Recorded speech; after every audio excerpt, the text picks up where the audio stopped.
नमस्कार. मन धागा धागा जोडते नवा या मालिकेच्या आजच्या भागामध्ये मी तुम्हा सर्वांचे मनपूर्वक स्वागत करते.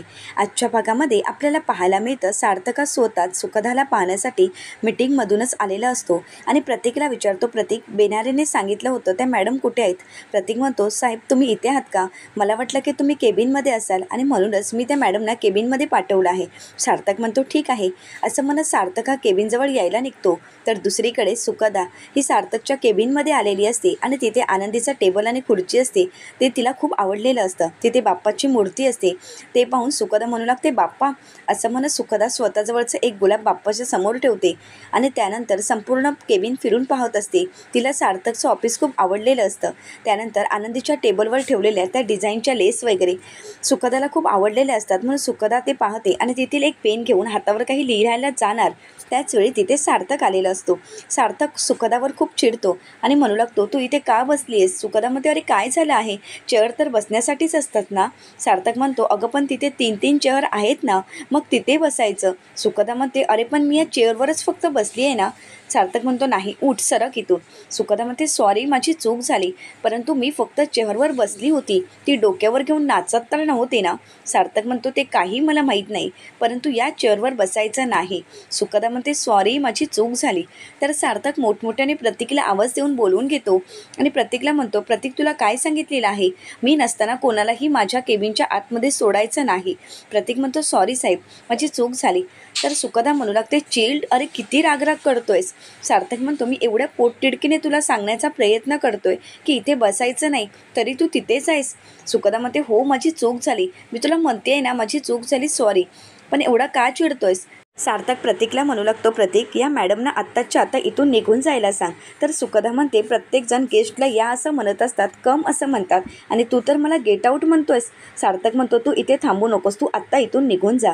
असं म्हणत सार्थका मीटिंगसाठी निघून जातो. तर सुखदाला खूप वाईट वाटलेलं असतं. सुखदा प्रतीकला विचारते, काय आहे स्पेशल या चेअरमध्ये? तर प्रतीक काही सांगायला जाणार तर सार्थकने प्रतीकला आवाज दिलेला असतो, म्हणून प्रतीकही तिथून निघून जातो. त्यानंतर सुखदा ती चेअर पाहते आणि विचार करू लागते की या चेअरमध्ये एवढं स्पेशल काय आहे, परंतु सुखदाला काहीच कळत नाही. म्हणून सुखदाही तिथून निघून जाते. सुखदाही घरी जाण्यासाठी निघालेली असते आणि वाटेत ती विचार करत जात असते आणि त्याचवेळी आदर्श तिला आवाज देत विचारतो, काय मग सार्थक भेटला की नाही? सुखदा म्हणते, सार्थक भेटला ना. सुखदा आदर्शला म्हणू लागते, त्याचाच तर मी विचार करते. तो नॉर्मल तर वाटतो आहे, परंतु त्याच्या चेहऱ्यावर काही स्माईलच नाही आहे. खडूस तर तो आहेच, परंतु अजून काहीतरी गडबड आहे. तुम्ही प्रयत्न नाही का केला? त्याला आरसा नाही का दाखवला, म्हणजे प्रेमाने? तर आदर्श विचारतो, म्हणजे तुला काय म्हणायचं आहे? आम्ही काय करणं अपेक्षित होतं? तर सुखदा म्हणू लागते, त्याच्याशी बोलायचं, त्याला हसवायचं, त्याला प्रेमाने समजवायचं, त्याला माणसात घेऊन जा, खेळवा, जे वाटेल ते करा. आदर्श म्हणतो, तुला काय वाटतं आहे आम्ही हे सगळे प्रयत्न केले नाहीत का? आम्ही सगळे प्रयत्न केले आहेत. मी डॉक्टर आहे हे एकदा सुखदा म्हणते, म्हणजे? तर आदर्श म्हणतो, हो मी डॉक्टर आहे आणि मी सर्व प्रयत्न करून पाहिले आहेत, परंतु काही उपयोग झाला नाही. सर्व प्रयत्न अगदी फेल झाले आहेत. आदर्श हा सुखदाला म्हणू लागतो की आता आपण एवढंच करू शकतो की तो रागात असेल तर त्याला राग येऊ नये तितकाच आपण प्रयत्न करावा. तर सुखदा म्हणते, म्हणजे आपण तो राग तसाच राहू द्यायचा का? उलट मला तरी असं वाटते की वर जितका राग आहे तितकंच त्याच्यामध्ये प्रेमही दडलं आहे. तो राग बाजूला केला की आपोआप प्रेम वर येईल. आदर्श म्हणतो, सोपं नाही आहे आणि सार्थकच्या बाबतीत तर मुळीच नाही. तर सुखदा म्हणते, आणि मी तसं करून दाखवलं तर आदर्श म्हणू लागतो, बोलणं सोपं आहे, परंतु असं करून दाखवणं सोपं नाही.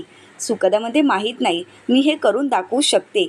पैसे लावायचे आहे का? आदर्श म्हणतो, पैजेचं काही नाही, परंतु सार्थकच्या बाबतीत हे करणं खरंच सोपं नाही. तर सुखदा ही आदर्शला म्हणू लागते, तुम्ही अजून मला ओळखत नाही, मी तुम्हाला प्रॉमिस करते की मी सार्थकच्या चेहऱ्यावर स्माईल आणून दाखवेनच. आदर्श म्हणतो, ठीक आहे. तर टपरीवर चहा करणाऱ्या ताई म्हणू लागतात, भाऊ मी तुमच्याशी बोलते आहे, चहा पिऊन झालाय ना, मग इथे का थांबलाय? जा ना. फालतूचा टाईमपास, 1 कप चहा प्यायची आणि तासभर इथे गप्पा मारत बसायचं. हे सगळं काही पाहून सुखदा आदर्शला म्हणू लागते, डेमो बघायचा आहे का? आदर्श विचारतो, कसला? सुखदा म्हणते, 1 मिनिट. असं म्हणत ती चहा करणाऱ्या ताईंच्या समोर येऊन उभी राहते. तर ताई सुखदावर चिडत म्हणू लागतात, आता इथे का उभी राहिली आहेस पोरी? तुला चहा हवाय ना, मग तिथे जाऊन बस. आणि हो, चहा लगेच मिळणार नाही, कारण चहा आत्ताच उकळत आहे. नाहीतर म्हणाल की ताईंनी चहा दिला नाही, चहाला चवच नव्हती, त्यापेक्षा तिथे जाऊन बसायचं, मी चहा थोड्या वेळाने देईन. सुखदा म्हणते, मला चहा नको आहे. तर त्या ताई म्हणतात, मग तुला काय हवं आहे? तर सुखदा काहीच न बोलता म्हणू लागते, मी तुम्हाला फूल देण्यासाठी आले आहे. तर त्या ताई म्हणतात, मला कशाला हे फूल? मी काय केलं आहे? सुकदा म्हणते, उन्हातानातून लोक एवढ्या लांबून येतात आणि तुम्ही त्यांना चहा देऊन थंड करता. अहो, तुमच्या चहाची चव खरंच खूप न्यारी आहे. बघा ना, तुमच्या इथे किती गर्दी आहे. तुम्हाला हे त्याचसाठी मी फूल देत आहे. तर स्वतःहून सुकदा त्यांच्या डोक्यात गुलाबाचं फूल माळते आणि म्हणू लागते, बघा आता किती क्यूट दिसताय तुम्ही, आपण सेल्फी काढूया का? तर त्या ताई सुकदासोबत सेल्फी काढतात आणि त्यांच्या चेहऱ्यावर स्माईल आलेली असते. सुकदा म्हणते, बघा किती छान स्माईल आली आहे. तर त्या म्हणतात, अगं ही पोरी, आता तू मला एवढं गुलाबाचं फूल दिलंस, मग चहा तरी पिऊन जा. सुकदा म्हणते, हो चहा तर मी नक्कीच पिणार आहे, परंतु आता नाही, नंतर कधीतरी. असं म्हणत सुकदा आदर्शला म्हणू लागते, बघितलास का डेमो, त्यांच्या चेहऱ्यावर आलं की नाही स्माईल? आदर्श म्हणतो, परंतु प्रत्येक वेळी हा डेमो कामी येईल असं नाहीच आहे. सुकदा म्हणते, हा नाही आला तर दुसरा, दुसरा नाही आला तर तिसरा, कुठला तरी डेमो येईलच ना कामी. आदर्श म्हणतो, ठीक आहे. सुकदा म्हणते, मी तुम्हाला प्रॉमिस करते, मी जसं सांगितलं तसं करून दाखवणारच. आदर्श म्हणतो, ठीक आहे, तसं झालं तर आमच्यासाठी योग्यच आहे. तर त्यानंतर सुकदा मोबाईलमधील फोटो दाखवत म्हणू लागते, या मावशींच्या चेहऱ्यावर जशा प्रकारे हास्य आलं आहे ना, तसंच सार्थकच्याही चेहऱ्यावर येईल असं माझं तुम्हाला प्रॉमिस आहे.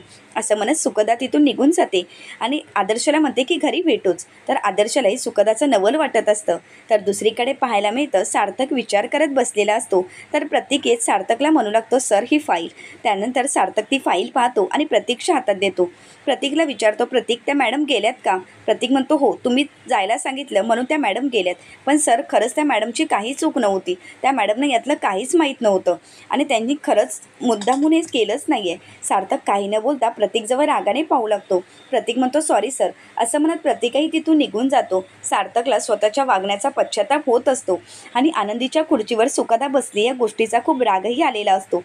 तो रागानेच विचार करू लागतो. प्रतीक मात्र तिथून निघून गेलेला असतो. त्यानंतर सार्थक तिथेच विचार करत बसलेला असतो. तर दुसरीकडे पाहायला मिळतं, सुकदा घरी आलेली असते आणि सुकदाला पाहून सुधाताई सुकदाला विचारतात, सुकदा अगं तू एवढ्या लवकर घरी आलीस? तर सुकदा म्हणते, खडूस कामात होता. सुधाताई विचारतात, म्हणजे? तर सुकदा म्हणू लागते, तुझा मुलगा बिझी होता, मग मला वाटलं तिथे राहून मला बोर होईल, म्हणूनच मी घरी आले.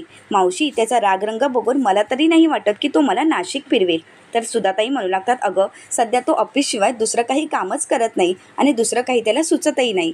तर सुकदा म्हणू लागते, अगं मावशी, तो बॉस आहे ना, मग थोडा वेळ तो काढू शकतोच ना, आणि तसा वेळ काढला तर काय होईल?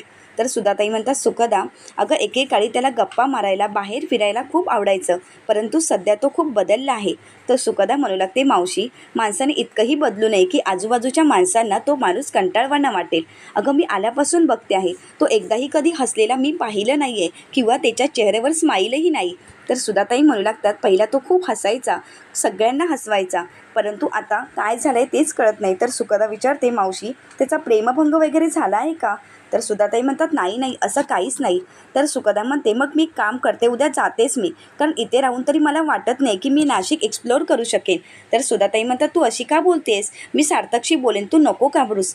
तर सुकदा म्हणते, तू कन्व्हिन्स केलं तर होईल काहीतरी. तर सुकदाला सुधाताई म्हणू लागतात, हो मी त्याला कन्व्हिन्स करेन, तू नको घाबरूस. तर सुकदा म्हणते, ठीक आहे, बघू तुझ्या विचाराने तरी तो मला घेऊन जाईल का? तर दुसरीकडे पाहायला मिळतं, सार्थकची मीटिंग चालू असते. तर सार्थकचे टीम मेंबर सर सार्थकला म्हणू लागतात, सर ही स्पर्धा खूप मोठी आहे आणि फार महत्त्वाची आहे.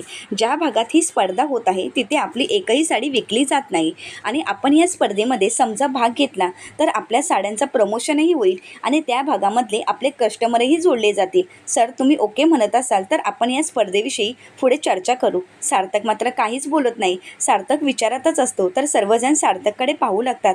बेनारे सार्थकला भानावर आणत म्हणतात, सर आपण त्या स्पर्धेविषयी बोलत आहोत. तर सार्थक म्हणू लागतो, ठीक आहे, ती स्पर्धा जर चांगली असेल तर आपण नक्कीच पार्टिसिपेट होऊया आणि तुम्ही मला रिपोर्ट पाठवा. ही मीटिंग इथेच मी संपवत आहे. तर सर्वजण निघून जातात. सार्थक मात्र त्याच विचारत असतो. सार्थक बेनारेंना म्हणू लागतो, बेनारे मी तुम्हाला किती वेळा सांगितलं आहे, कोणी आलं ऑफिसमध्ये तर मला कळवत जा, माझ्याशिवाय माझ्या केबिनमध्ये कोणालाही पाठवू नका. बेनारे म्हणतात, सॉरी सर, माझ्यातून खरंच चूक झाली. सार्थक म्हणतो, ठीक आहे, मी आता घरी जाऊन येतो. असं म्हणत सार्थक घरी यायला निघतो. तर सार्थक घरी आल्यानंतर सुधाताई सार्थकला म्हणतात, सार्थक तू लहान आहेस का? जबाबदारीने वागायला नको का? सार्थक, अरे काय चाललं आहे तुझं? आणि आज ऑफिसमध्ये जाऊन एवढं काय केलं सांग ना? तुझं वागणं मला सार्थक खरंच आवडलं नाही. सार्थक म्हणतो आई. तर सुधाताई म्हणतात हो, तुझं वागणं मला आवडलं नाही, मला तुझं वागणं खरंच मान्य नाही आहे. सार्थक म्हणतो हो, माझ्या हातून चूक झाली, मलाही त्या गोष्टीचं वाईट वाटतं आहे, मला माहिती आहे तुला सगळं काही कळलं असणार. सार्थकला सुधाताई म्हणतात मग तुला ते कधी कळणार. सार्थक म्हणतो तुला तिने सांगितलं असेल ना ऑफिसमधील. तर सुधाताई विचारतात काय सांगितलं असेल आणि कोणी सांगितलं असेल, मला काहीच कळत नाही आहे, तू काय बोलतो आहेस. सार्थक म्हणतो म्हणजे तू कशाबद्दल बोलत आहेस. तर सुधाताई म्हणतात अरे सार्थक, मी तुझ्यासाठी सकाळी नाश्ता बनवला आणि तू तर तसाच निघून गेलास, काही खाल्लंही नाही आहेस आणि आज दिवसभर फक्त तू उपाशी राहून काम केलं आहेस. अरे तुझी तब्येत किती महत्त्वाची आहे तुला कळते आहे का, परंतु तुला तुझ्या तब्येतीची काळजीच नाही आहे का. तर सार्थक सुधाताईंना विचारतो आई म्हणून तू चिडतेस का. तर सुधाताई म्हणतात मग मग मी कशासाठी चिडते आहे. ठीक आहे, परंतु आता तू जेवून जायचं आणि हो सुखदासोबत बोलून घे. आज तू तिला टाकून गेलास, किती वाईट वाटलं असेल तिला, ती नाराज झाली आहे आणि ती नाराज होऊन गेली तर मला ते चालणार नाही. तर सार्थक म्हणतो ठीक आहे आणि हे सगळं काही सुखदाने ऐकलेलं असतं. सुखदा म्हणू लागते खडूस, खुर्चीवरून माझ्याशी भांडत होतास ना, आता बघ मी काय करते. असं म्हणत सुखदा आपल्या रूममध्ये येते. सार्थक मात्र तिथेच विचार करत बसलेला असतो. तर दुसरीकडे पाहायला मिळतं सुखदा मोबाईल स्टँडला लावते आणि लाईव्ह म्हणू लागते हॅलो मी सुखदा, मी नाशिक एक्सप्लोअर करण्यासाठी नाशिकमध्ये आली आहे. या नाशिकमधली माणसं खरंच खूप गोड आहेत, इथलं जेवणही खरंच खूप छान आहे, इथला निसर्गही भारावून टाकणार आहे, परंतु एक खडूस माणसामुळे तुमची ही सुखी दुःखी झाली आहे. एका खुर्चीवरून त्याने माझा अपमान केला. बरं, ती कुठल्याही पॉलिटिक्सच्या रेसमधली ही खुर्ची नव्हती ना, संगीत खुर्चीमधली ही खुर्ची, फक्त एका ऑफिसमधली एक बसायची खुर्ची. परंतु त्या माणसाने एवढं काही मला बोलून दाखवलं की मला खरंच खूप वाईट वाटलं, मला रडूही आलं. त्या माणसाला मी सॉरीही म्हणाले, परंतु ती व्यक्ती काही मला माफ करायला तयारच नाही. त्यावेळी तिथे सार्थक आलेला असतो. तर सुखदा सार्थकला म्हणू लागते आत ये ना. असं दरवाजातून डोकावून पाहणं म्हणजे बॅड मॅनर्स असतात. तर सार्थक आतमध्ये येतो. तर सुखदा म्हणू लागते मला माहिती आहे तू मला सॉरी म्हणायलाच आला असशील ना. तर सार्थक म्हणतो अगोदर ते बंद कर. तर सुखदा लाईव्ह बंद करते. तर त्यानंतर सार्थक म्हणतो की थँक्यू. सुखदा म्हणते का थँक्यू कशासाठी. तर सार्थक म्हणतो तू आईला काहीच सांगितलं नाही ना, यासाठी थँक्यू. तर सुखदा म्हणते मला तरी वाटलं होतं की तू मला सॉरी म्हणण्यासाठी आला असशील. तर सार्थक सुखदाला म्हणू लागतो मी का तुला सॉरी म्हणू, माझी तर काहीच चूक नाही, माझ्यातून चूक घडलीच नाही तर मी सॉरी म्हणणारच नाही. सुखदा म्हणते सॉरी हा एवढासा शब्द आहे आणि तो म्हणण्यासाठी तुझा एवढा इगो, अरे खराच एवढा इगो बरा नाही. सार्थक म्हणतो माझी काही चूक नाही त्यामुळे मी तुला सॉरी म्हणणार नाही. तर सुखदा म्हणते सकाळी सुद्धा अर्धा मिनिट मला लेट झालं तरी तू निघून गेलास. सार्थक म्हणतो मी म्हणालो होतो की एका 5 मिनिटाच्या आत यायचं, परंतु तू आली नाहीस, माझ्यासाठी अर्धा मिनिटही खरंच खूप महत्त्वाचं आहे. आणि सार्थक सुखदाला म्हणू लागतो मी काही तुला फिरायला घेऊन जाणार नाही, जायचं असेल तर तू आईला घेऊन जा. तर सुखदा ही सार्थकला म्हणू लागते अरे आपल्या याची माणसं असतील तरच आपल्याला मजा येईल ना. तर सार्थक म्हणतो तुला 10 वेळा सांगायचं का मी तुला घेऊन जाणार नाही. असं म्हणत सार्थक तिथून निघून जातो.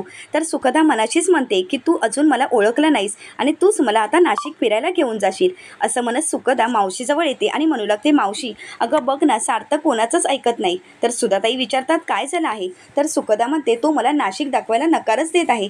तर सुधाताई सार्थकला म्हणतात सार्थक अरे मी सांगून सुद्धा तू नकार देत आहेस, तिला फिरवलंस तर काय होईल रे, सांग ना, 2 दिवसांचा तर प्रश्न आहे, फिरव ना तिला. मात्र सार्थक काही तयार नसतो. तर त्याच वेळी आदर्श तिथे येतो आणि विचारतो काय गडबड आहे.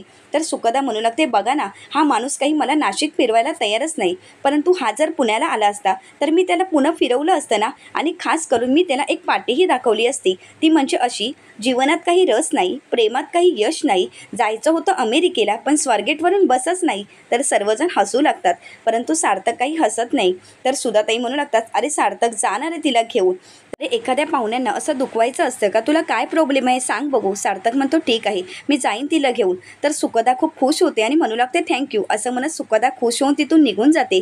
तर आदर्श म्हणू लागतो की ती आनंदी मुलगी आहे ना. तर सार्थका रागानेच आदर्शजवळ पाहू लागतो. तर आदर्श म्हणू लागतो म्हणजे आयुष्यात किती आनंदी राहते ती, असं मला म्हणायचं होतं, किती एन्जॉय करते. तर त्यानंतर सुधाताई सार्थकचं मन वळवण्यासाठी म्हणू लागतात मी जेवणाची तयारी केली आहे, सर्वांनी जेवायला बसा. तर सर्वांना सुधाताई जेवायला बसायला सांगतात. आदर्श मात्र शांतच असतो.